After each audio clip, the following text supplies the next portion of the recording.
انہوں نے کافروں کو مسلمان بنایا مطمئنہ والوں نے، اور امارہ والوں نے مسلمانوں کو کافر کہا۔ بے شک سرکار۔ کسی نے کہا وہ منافق ہے، وہ کافر ہے، وہ مشرک ہے، وہ یہودی ہے۔ اب وہ جو نفس ہے اس کو پاک کیسے کریں گے؟ بے شک اس کو پاک کرنے کے لیے بابا فرید جیسی ہستیاں، کلاس پاک جیسی ہستیاں، اجمیر شریف والی ہستیاں جنگلوں میں چلی گئیں اس نفس کو پاک کرنے کے لیے۔ بے شک سرکار، بے شک اب وہ شہری اس کو کیسے پاک کریں؟ صحیح۔ بھائی انہوں نے تو جنگلوں میں پاک کیے نا، اب شہری کیسے پاک کریں؟ شہری تو جنگلوں میں جانے سے ڈرتے ہیں، بہت بڑا مسئلہ ہے۔ وہاں تو سام بھی ہیں، تو ریچھ بھی ہیں، تو شیر بھی ہیں، یہ تو ڈرتے ہیں۔ پھر یہ نفسوں کو پاک کیسے کریں؟ جب تمہاری وہ نس نس میں اللہ اللہ گونجے گا، ہائے ہائے سرکار، کیا راز ہے۔ وہ اللہ اللہ نس نس میں گونجے گا، وہ جو تمہارا نفس ہے، ناف میں نفس ہے، وہ اس کو چاروں طرف سے گھیر لے گا۔ اللہ اللہ بے شک۔ جب اس کو چاروں طرف سے گھیر لا، اب اس کے پاس کوئی رستہ نہیں ہے۔ واہ واہ سرکار، سبحان اللہ۔ کوئی تو نفس ہے وہ تو نوری غذا نہیں لیتے، مر جاتے ہیں۔ استغفر اللہ۔ مرنے دو، جان چھوٹ گئی۔ صحیح ہے سرکار۔ تو کئی ڈرپوک کسی کے بھی نفس ہیں، اچھا، وہ مرتے نہیں ہیں، وہ زندہ رہنے کے لیے نور ہی حاصل کر لیتے ہیں، صرف زندہ رہنے کے لیے نور حاصل کرتے ہیں۔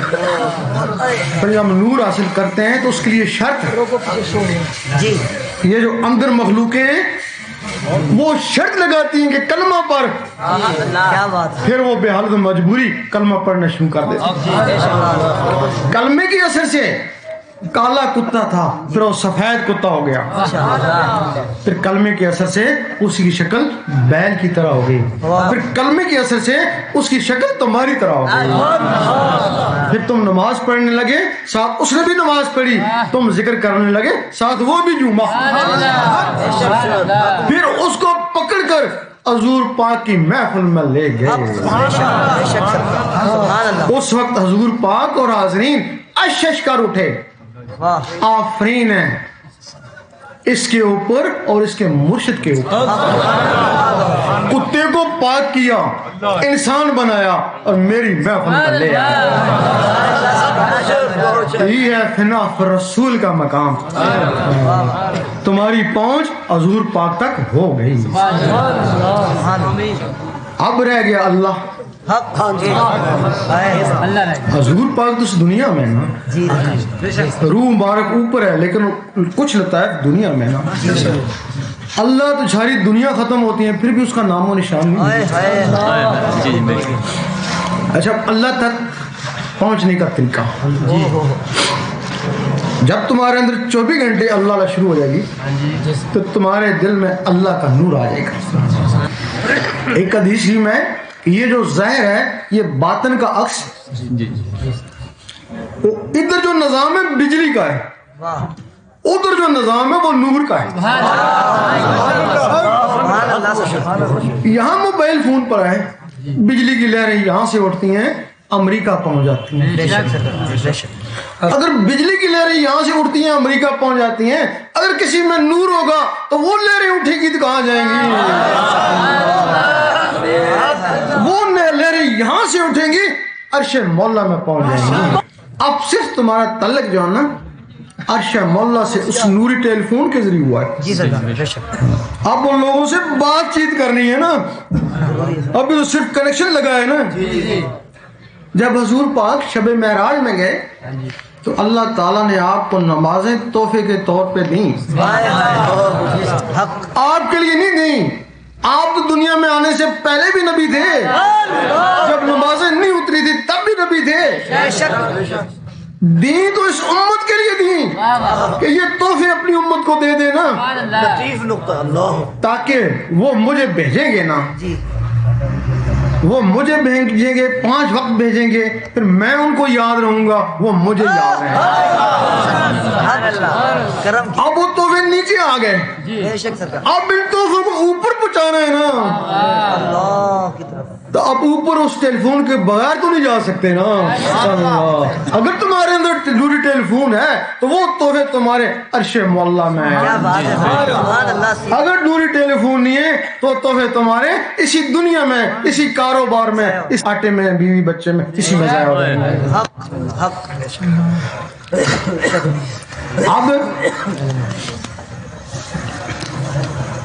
صرف اس کی آواز جو ہے نا وہ عرش مولا میں جاتی ہے. اس کو بولتے ہیں مومن. وہ نماز مومن کا معراج ہے. تو سورۃ اجرات میں ہے, احرام نے کہا ہم ایمان لے آئے. اللہ تعالیٰ نے فرمایا نہیں, ان کو کہو صرف اسلام لائے. مومن تب بنو گے جب نور تمہارے دل میں اترے گا. جب تمہارے دل میں نور آیا تم امتی ہو گئے نا. سبحان اللہ سبحان اللہ. اس وقت تمہارے 72 فرقے ہیں نا, سنی شیعہ وہابی سارے کہتے ہیں ہم صحیح ہیں نا.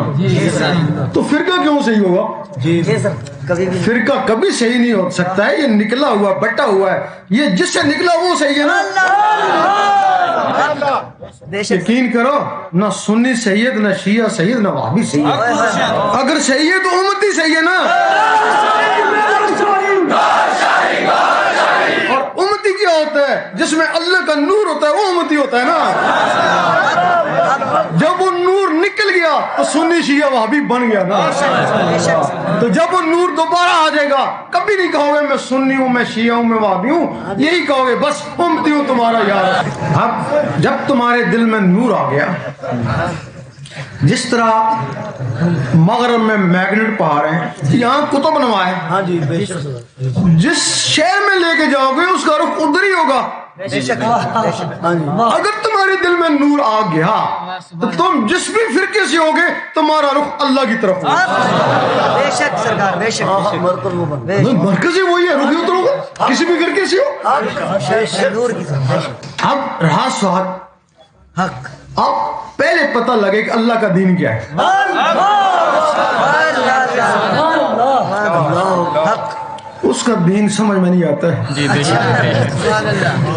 تورات میں کچھ اور دین ہے, بے شک یہ بات زبور میں کچھ اور دین ہے, بالکل صحیح. انجیل میں کچھ اور دین ہے, اور قرآن میں کچھ اور دین ہے. پھر اس کا دین کیا ہے؟ اس کا دین عشق ہے. اس کا دین عشق ہے. اور جب کوئی اس کا عاشق ہو جاتا ہے تو وہ اس کا ہو جاتا ہے. اب آپ تقریریں سنتے ہیں کہ جب تک محبت و عشق نہیں حضور پاک سے, اللہ تعالیٰ سے, ایمان مکمل نہیں. بے شک. یہی سنتے ہیں نا, سنتے ہیں نا, دعائی کی تعریف سنتے ہیں نا, دعائی تو نہیں ملتی ہے نا. وہ دعائی ملے تو عشق و محبت آئے نا.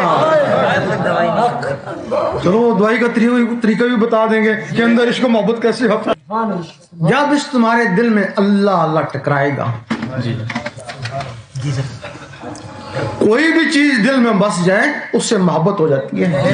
کوئی بھی چیز ہاں جی جب اللہ اللہ دل میں بس جائے گا تو اللہ سے محبت ہو جائے گی نا. جب اللہ سے محبت ہو جائے گی, اب تم کہتے ہو مجھے اللہ سے, اللہ کے حبیب سے بڑا عشق ہے, تم کہتے ہو مکار ہو. محبت عشق کا تعلق زبان سے نہیں ہے, محبت عشق کا تعلق دل سے ہے. محبت کی نہیں جاتی, محبت ہو جاتی ہے. بالکل صحیح سر. تم زبان سے کہتے ہو عشق ہے, جس سے عشق کا تعلق ہے وہاں تو تم نے دنیا بسائی ہوئی ہے نا. ہر وقت اللہ اللہ کرنے سے اللہ سے محبت ہو جائے گی, خود بخود ہو جائے گی. اللہ تعالیٰ کسی کا احسان لیتا نہیں ہے, اس میں یہ خوبی ہے. اس کے لیے 1 روپیہ خرچ کرو 10 روپے لوٹا دیتا ہے نا. بے شک بے شک. بھائی احسان لے تو کیوں واپس کرے, ایک نیکی کرو 10 نیکیوں کا ثواب دے دیتا ہے نا.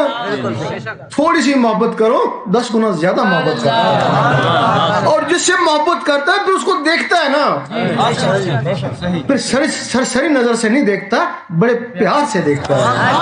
اور جس دن اللہ نے تم کو دیکھ دیا پھر وہ عشق کا مقام ہے نا, تو پھر میں تیرا اور تو. اب اللہ نے تم کو دیکھا نا, اور دوسرا نقطہ ہے تم اللہ کو دیکھتے ہو, وہ دوسرا راز ہے. ہو گیا اچھا سب وہ راز کیا ہے؟ اللہ تعالیٰ نے ساتوں آسمانوں سے ایک ایک چیز جی اس جسم میں ڈالی.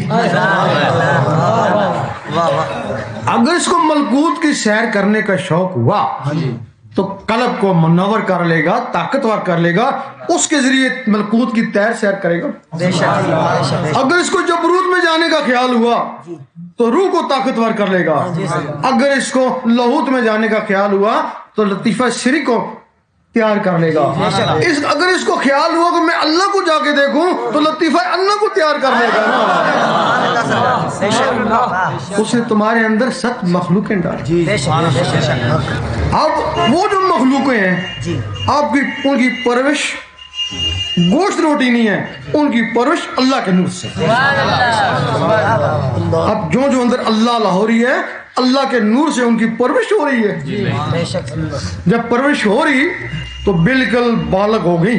بے شک یہ جو کہتے ہیں کہ فلاں ولی نے 12 سال چلا کاٹا، 13 سال کیوں نہیں کاٹا، 11 سال کیوں نہیں کاٹا؟ یہ راز ہے. جس طرح 15 سال میں بچہ بالغ ہو جاتا ہے، نوکری کے قابل ہو جاتا ہے، اسی طرح 12 سال کی عمر میں یہ مخلوقیں حضور پاک کے قدموں کے قابل ہو جاتی ہیں. اس وقت تم نے سوچا دیکھیں حضور پاک کیا کر رہے ہیں، تم نے سوچا وہ اس سینے سے نکلی اور حضور پاک کے قدموں میں. اس وقت بلے شاہ نے فرمایا ہے لوکی 5 ویلے تو عاشق کر لوکی مسیتی عاشق قدمہ. جو لوگ 5 رب کو یاد کرتے ہیں، نماز بھی رب کی یاد ہے، ان کی انتہا مسجد باجماعت ہو جائیں گے اور کیا کریں گے. اور جو لوگ اس کے ساتھ عرب اللہ اللہ کرتے ہیں وہ تو حضور پاک کے قدموں میں پہنچ جائیں گے. اب تم نے سوچا دیکھیں اوپر کیا ہو رہا ہے. جی جی وہ تمہاری مخلوق جی جو دماغ میں اس کا نام ہے لطیفہ انا، وہ اوپر پرواز کر گئی. فرشتوں نے روکا، نہیں رکی. کہنے لگے جو کچھ بھی ہے بیت المعمور سے آگے جل جائے گا. فرشتے آگے نہیں جا سکتے، جلتے ہیں. اور وہ بیت المعمور سے آگے وہاں پہنچ گیا جہاں رب کی ذات ہے. ظاہری جسم سے حضور پاک وہاں پہنچے اور ان مخلوقوں سے ولی وہاں پہنچتے ہیں نا.